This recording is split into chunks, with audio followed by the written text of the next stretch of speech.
Welcome to Randy's Old Time Radio Shows.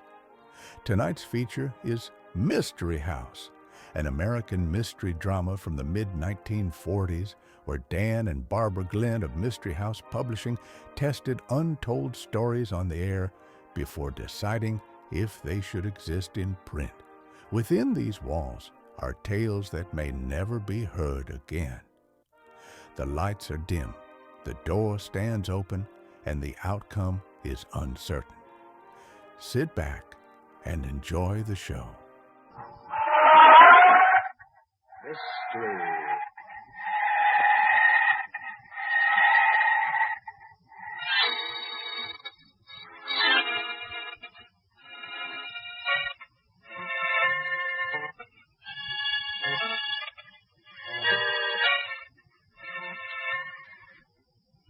Mystery House. Strange publishing firm owned by Dan and Barbara Glenn, where each tale is acted out by the Mystery House before it is accepted for Mystery House.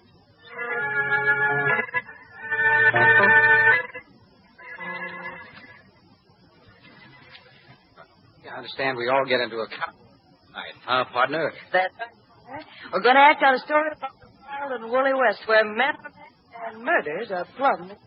Well, you know, I always had a hankering. Boy. Then rest easy in your saddle, because you're going to satisfy that. So. Oh, you mean we're all firing? We sure are, partner. Just a minute.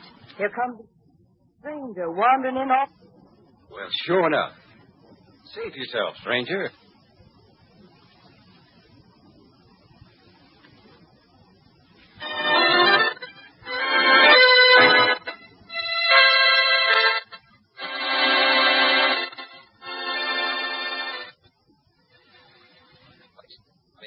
Set the scene for tonight. Death in the saddle. That story opens in a dressing room. Burr Kelvin, boy rodeo performer, a moody look on his face. It's open and his wife. Well, it's roping, kid. You were swinging. You ought to pull down top of it. You're roping without a struggle. This rodeo racket. Me? We're heading back to Texas in the racket. Oh, I never thought you was yellow, Sheriff. Burr, I got more to take me. But more sense, cowboy. I get more sense, and this is a kid's racket. You heard him announce at the time that I made a dog in this first round, didn't you?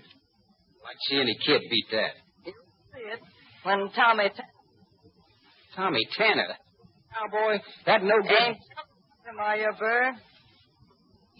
Jealous of that Johnny coming? Shirley, I ain't got any cause being jealous, have I? Well, what makes you ask a question like that? My wife being voted the most popular girl in the rodeo, but I think you're getting too popular in the wrong place. Got funny ideas about the wrong place. The kid's a top-notch working fellow. Got a profile and a voice. There's 2 movie scouts talking right now. Listen, Shirley, you ain't getting ideas about giving me the breeze for that phony. Oh, you're a guy, Burr. Yeah?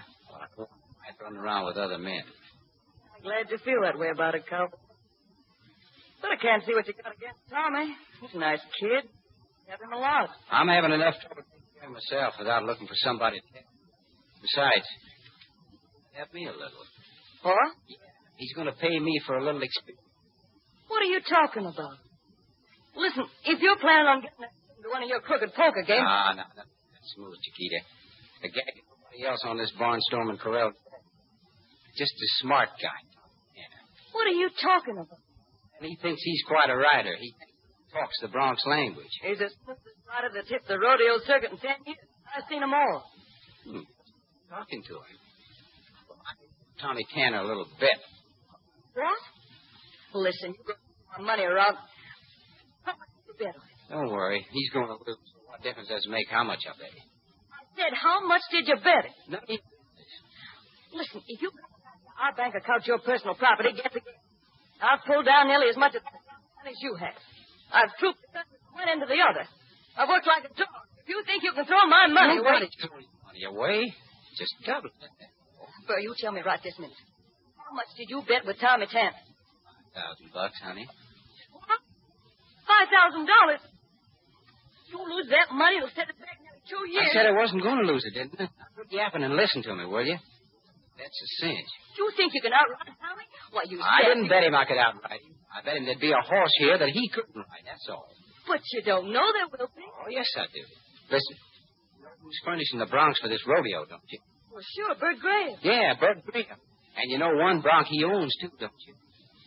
You mean Gray Bomber? Gray Bomber, the wickedest hunk of hell on hooves that ever twisted and turned and sun-dogged his way out of the chute. But Gray Bomber won't be here. There ain't a cowboy in this rodeo would touch him. Why, Gray Bomber's killed 6 men. He can't be rode. It's a publicity gimmick. Graham's bringing in Gray Bomber and putting stories in all the newspapers about the horse's wreck. And then he's offering $1,000 to any rider who'll take a stab at sticking on the critter. Oh, nobody's that crazy. Bet me it is. But my bet with Tommy Tanner is that there'll be a bronc here that he can't ride. That's see? And if I say Gray Bomber's a horse, he's got to ride him or cough up the $5,000. Yeah, come in. Well, hello, Tom. Hi, Shirley. Nice roping you've done tonight. Thanks, Tommy. If you got time tomorrow morning, remind me to show you a little trick on the in-and-out roping. Well, that'd be mighty nice of you, Tommy. Listen, Tom, a few tricks about roping. And about riding, too, I suppose. And you're going to learn a trick or two about riding, cowboy. A trick that'll cost you $5,000. I wish you boys would call off that thing. I suppose Bird told you to say that, didn't he? Well, no. He thinks he's got a one for sure, but I don't know. I don't like the idea. I got a sure thing, Tommy, and you fell for it like a chump. Ever have a sure thing go back on you, Bird? Look, this is one sure thing. It couldn't go back on me. I bet there'd be a horse here in this rodeo that you couldn't ride. You know what bronc's going to be here? Oh, you mean Gray Bomb? What? Well, sure. Gray Bomb is coming in tomorrow. You knew it all the time? Yep. Well, I don't get it. You can't ride that horse. Want to put up another $5,000, Bird? Nobody ever has rode him. There has to be a first time for everything. Yeah, you're a worse sap than I thought you was, mister. Every tough bronc that ever bucked its way out of a chute has a gimmick. But nobody's ever figured what Gray Bomber's gimmick was. I have. I can calm that critter down and nothing flat. I got it all figured out. You're bluffing. You think I'd have bet $5,000 if it wasn't bluff? You can get another $5,000 anytime you say so. You could be mistaken. I'm willing to take my chances on that, Bert. It's going to be the easiest $5,000 I ever made. Well, so long. You and your bright ideas. So this $5,000 is just like in the bank, is it? Oh, now, look, Shirley, the guy's bluffing. Bluffing? Well, you clown, you might as well give him the money now. And I'll tell you something else. What? I've worked like a dog saving for our ranch. Our ranch. Now we'll be lucky if we can buy a pinto pony. You won't lose that money, and I'm through with you.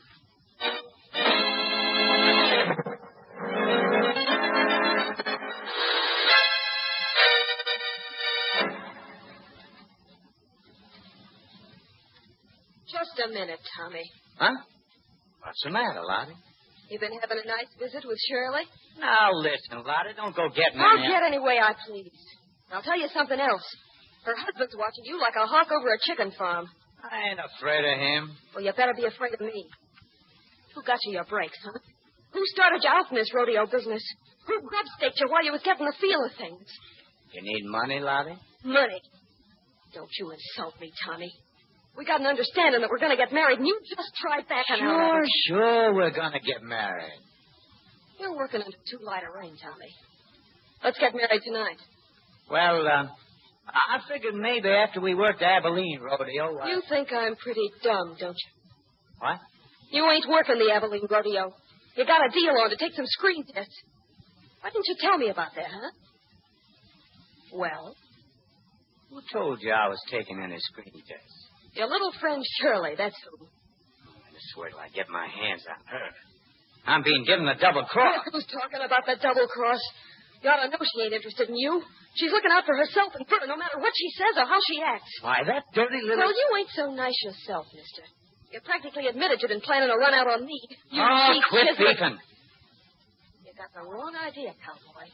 I ain't complaining. I'm just telling you. You try any fast ones on me, and you're going to get tied up worse than a bulldog steer.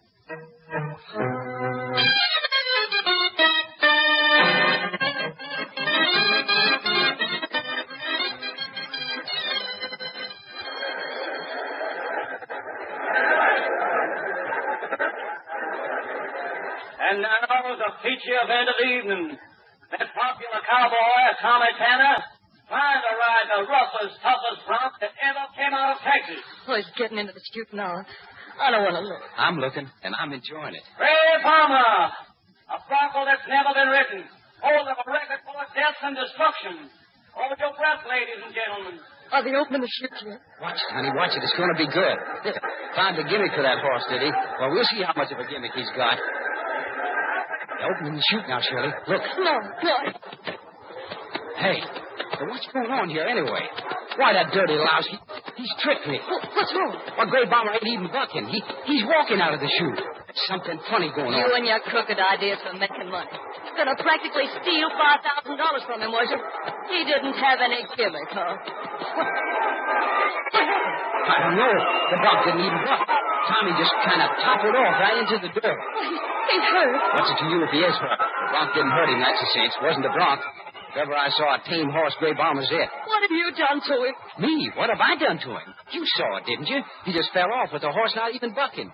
Well, that wins me $5,000, Sugar. But I was plumb lucky. Lucky? Listen, when you win any money, there's no luck connected with it. I'd keep my mouth shut if I thought anything like that, Shirley. It wouldn't sound good to folks. I don't care how it sounds. Oh, look, they're carrying him off. He's unconscious. Sir, the smart aleck, right. But Graham's coming over this way. Oh, hi, Graham. Tommy had a tough break, huh? That's one way of looking at it, I guess, Bert. Well, I mean, he's fallen off of a tame horse. I guess most anybody'd have trouble staying on a horse in Tommy's condition, Bert. Huh? Why, what's wrong with him? He's dead. What? No. Wait, he couldn't be dead. Maybe not, ma'am, but he is. You mean he hurt himself when he fell off Gray Bomber? I mean nothing of the kind. He was dead when Gray Bomber came out of that chute. But how? Why? What happened? That's what I am to find out, ma'am.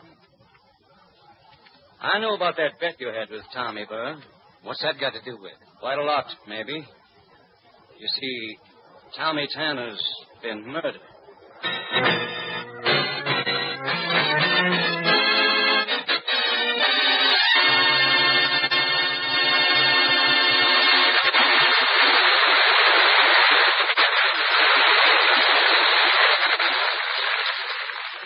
So Tommy Tanner was murdered. Well, who killed him? And what was the motive? For that matter, how was he killed? We'll find out in the second act of Death in the Saddle. Meanwhile, here's a brief message from our sponsor.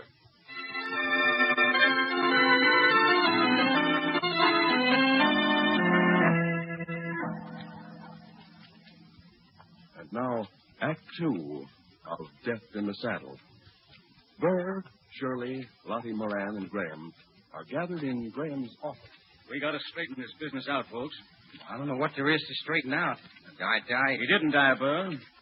He was murdered. The law folk kind of thinks there's a difference. I didn't kill him. No? Why should I kill him? You was betting him $5,000 he couldn't ride Gray Bomber. And he told you he had a gimmick on the horse. Well, I didn't believe him. Well, he did. You could see that plain enough, couldn't you? Reckon maybe he did it there. Lucky for you, he had that accident, huh, Burr? Yeah, reckon it was. Pretty lucky. Lucky. You killed him, and you know it. He was crazy jealous of him anyway. Jealous, Lottie? I ain't heard any of this. What was he... Shirley was making a big play for Tommy. She knew about him going into the movies. Well, you dirty-minded little... You be careful how you talk to me, Shirley. I'll be careful, all right. I'll throw a lasso around your neck and pull it till the Honda squeezes your gullet up. Pipe down, Shirley. No need to get so sore. So, well, she can't... Pipe down, Shirley. You ain't my boss. Just a smart husband that practically throws $5,000 away. I didn't lose, did I? Maybe not. But you got a murder charge hanging right over your head. Look, I don't even know how the guy died. That was pretty cute how he died, Burr. What? Tommy was using his jewel saddle. Yeah, I could see that all right. The one he always used for exhibition riding. But he never had it fixed up this way before. What way? The jewels on that saddle are set into little metal holders. And in each of the holders, somebody's wedged a piece of sharp needle, coated with poison. Poison? The minute Tommy Tanner dropped into the saddle and before the bronc came out of the chute, he was a dead pigeon. Who'd been in the tack room? We ain't going to find the murder by finding who had a chance to kill Tommy. We're going to find him by figuring out who had a reason to kill him. That's easy. Lottie. Listen here, you. You've got a lot of nerve talking about me having a reason to kill Tommy. But we was engaged. Was is right. Tommy was trying to get rid of you. Got too big time for you. That's a lie. I heard the fight you was having with him. Oh, so you've been eavesdropping on me, huh?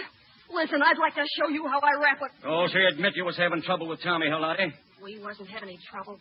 Nothing that couldn't have been straightened out by getting Shirley out of the way. I don't know what Shirley'd have to do with your trouble, Lottie. She's a married woman. You don't get around much, Graham. Sure, she's married, but she's kind of ambitious, too. She was looking for a chance to improve her position. Now, look here, Lottie. You can't talk. You fool. If you'd been awake, you'd have seen what was going on. Shirley was making a play for Tommy Tanner, a big play. She thought he was going to go places, and she was looking for a ticket right on the same train. When you make cracks like that, Lottie, it's a good idea to be able to prove them. Ask anybody around the room. Now, wait a minute. You girls are slowing things down. What? I'm trying to find out who killed Tommy, and you're jawing about who was Tommy's best girl. That don't make no difference now, the way I look at it. All right. Who killed him? Somebody who'd be better off because he was dead. Oh, it don't take any Einstein to figure that out. Don't, Father.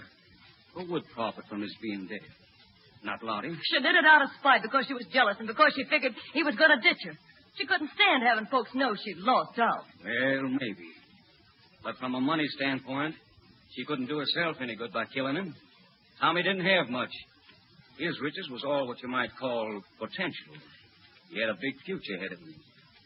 The killing stopped that future cold. Sure. That's right. He could have been a great cowboy. And the charges you've been shooting at Shirley, they kind of end up the same way, Lottie. Shirley ain't any better off than she was with Tommy dead. She's $5,000 better off. Well, that's something to argue about. She didn't win the $5,000, and it wasn't her who was going to lose it. The way I look at it, there was only one person going to be any better off with Tommy dead. And that was... Yeah, me. I know what you're thinking. Well, I didn't kill him, Graham. And I ain't going to be made a goat. Nobody's going to ask you to be a goat. But you're the one guy had a chance to line his pockets from Tommy's death. I ain't a killer, I tell you. I never... What time was you in the tack room, Burr? Well, just before the steer bulldogging event. I had to get my stuff. And that was about an hour before Tommy got his saddle, wasn't it? Reckon so. Was anybody in the tack room with you? No. I ain't in the habit of taking along a valet or nothing when I get my stuff. I think maybe we better turn you over to the police, Burr. Think again, then, Graham. Oh, Burr, you fool. Put that gun back in your holster. I ain't getting sent to no jail for something I didn't do. Put that gun away. Oh, so you want me to get arrested, huh? You've been trying to get rid of me for quite a spell. Sure. I ain't good enough for you anymore. Say, you're all wet about Burr being the only person who could profit, Graham. Why? If Shirley could kill Tommy and fix it so Burr be the full guy, she'd get Tommy's $5,000 and Burr's too. Why, she could make more money out of this than anybody. You're just kind of hoping, Lottie. Nope. I'll stick to Burr for my man. I'm going to call the police, Burr. Get away from that phone, Graham. I ain't scared of you, Burr. Now, I'm warning you, Graham. Next time I shoot, I don't aim at no telephone. What are you going to do? I'm going to have a little talk with Shirley. There's some sense to the remarks that Lottie's made about her trying to frame me. Oh, Burr. No. No, get away from me. Oh, you can't. Help. Oh, Graham. You won't let him. No.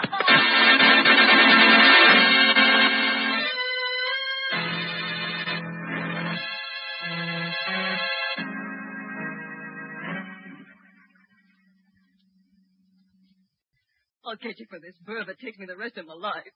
You ain't going to get nobody now that you've confessed. Confess? Why wouldn't I confess? Well, you hit me in the face and knocked me down and twisted my arm to the breaking point. If I hadn't confessed, it'd have been nuts. You mean you're denying your confession? Of course I'm denying it. And I reckon I got to start working you over again, Shirley. Oh, for the love... Oh, Graham. Lottie, you can't let him kill me. He's got a gun. He's crazy mad, Shirley. I ain't hanking to dispute with him. Your confession's true, and you know it, Shirley. You killed Tommy. Now, don't go trying to get out of it. Listen, if I'd have wanted to kill Tommy, I'd have done it a lot easier than the scheme that was worked. And if you think you're going to make my confession stand up in court, you're going to look like just as big a sap as you really are. Yeah? Why? Because I'll show the police a ticket. What ticket? The ticket to Reno. The ticket to What? Tommy had you licked on that bet. It was a big time, and he was heading right for the top. What's that got to do with a ticket to Reno? Plenty. Tommy was giving me the money to go out to Reno. I was going to skip after tonight's show. I was going to get a divorce from you and marry him. That's a Oh, lie. no, it ain't, and you know it. I got plenty of proof. Ask the lawyer that was advising Tommy on his movie test business and see what he says. Tommy'd been getting more than movie advice from him. You're a sweet little woman. You are. Well, what do you expect? We're throwing away most of the money we've been able to save. I wasn't doing no such thing. You saw for yourself. Even when he was dying, Tommy was able to put a gimmick on Gray Bomber. The Bronx stopped cold. You saw it. He even told Graham what the gimmick was, and Graham admitted it might work. What? So, he told Graham, huh? No, he never said nothing to me about it. That's a lie. He told me he talked to you. Oh, what difference does it make whether he talked to Graham or not? He had a gimmick on the horse, all right. That was easy enough to see. The important thing is that Burr knew about the gimmick. I wouldn't be too sure about that, Lottie. But why? A good bucking bronc that can't be rode. A horse like that's worth as much as a winning racehorse in the rodeo business. Oh, maybe. I've turned down some big offers for Gray Bomber. Oh, that's beside the point. Sure it is. You do a little less talking and more listening, Graham. Tommy talked to you about the way he was going to calm Gray Bomber down. No, I knew nothing about Oh, it. yes, you did. Tommy told me. There wasn't any reason for him to lie to me about it. Oh, getting smart, huh, Shirley? Gray Bomber was worth a small fortune to Graham, as long as he couldn't be rode. But once a cowboy put the gimmick on him, once the secret was out of how to keep Gray Bomber from bucking, that horse wasn't worth a dime. Hey, I never thought of that. So the fellow that stood to profit the most from having Tommy Tanner die before Gray Bomber got broken was Mr. Graham. You're crazy, I tell Running you. a rodeo, you was in a spot where you could slip that saddle of Tommy's out of the tack room and fix it up in private. You think anybody take a chance of having folks walk in on him while he was doctoring the saddle that way? Well, that's right. I think it'd be kind of smart to go to Graham's office and kind of rummage through his stuff. I'll do it. What'll I look for? Lots of things. Needles, maybe. And poison. No, you don't, Lottie. Don't forget I got a gun, Graham. Yeah, that's right. You have, ain't you? Well, let's see if you want to shoot Lottie. You're standing right in front of me while I back out of here, Lottie. And once I get to my car, You killed Tommy, didn't you? Sure. You think I can let a smart aleck ruin the best horse I got? The one that's worth the most money? Come on, Lottie. Don't try to get loose, 'cause I got a gun, too. Oh, shoot him, Bert. You got her. Listen, I can't shoot Lottie. She ain't done nothing. Oh, where's my rope? Yeah, right over here. What are you going to do? Come on. We got to run to catch her before they get to Graham's car. Now, hurry. Keep him covered with your gun in case he tries to shoot me. If he does, you got to take a chance on getting Lottie, maybe, but you got to get him. Don't worry, I'll protect you. Oh, I think we're getting close now. I got to drop the rope down pretty accurate. And you're the one that can do it, kid. Let us sail, Shirley, and good luck. I'll get it right now. Yeah, right over his head. Look, he's pawing at it, trying to get it off. I figured he would. Careful. Now. Yeah, smart work. You got it right around his neck. Now pull it tight, Bert. I ain't strong enough. Yeah, that idiot. He's trying to get into his car with the rope around his Now, neck. hold on, Bert. He threw her down. Hold on the rope, Bert. I'm trying to, but it's cutting my hands off. Why, you pulled him right out of the running car by his neck. The toughest critter I ever tried to haul in with a rope. His neck broke. I heard it crack. Is he dead? He sure is. Good work, Bert. Yeah, I reckon so. Well, I suppose I better call the police. Well, I'll go with you, Bert. You will? What? I thought you was through with me. Oh, not if you'll have me around, Bert. I made a mistake. I was slow called yet. Well, if you got over it, there's no use yapping around about it anymore, I reckon. And I'm kind of sorry about the beating up I gave you, Shirley. Sorry. Hadn't ought to be, Bert. Made me kind of, feel that you was quite a fella. And even if it was for something I didn't do, I guess I had it coming on general principle.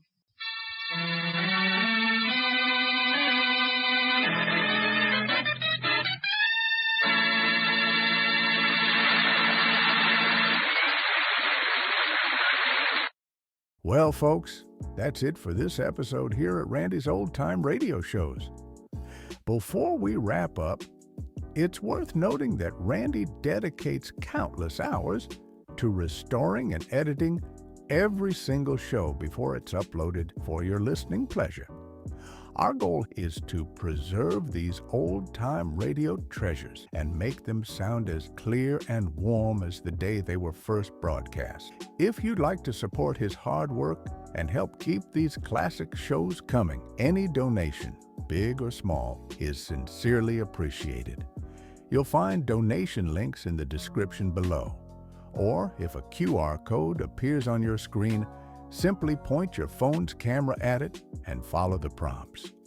Randy sincerely thanks you in advance for helping keep these shows alive. Thanks for joining us, friends. Until next time, keep the memories warm and the stories close.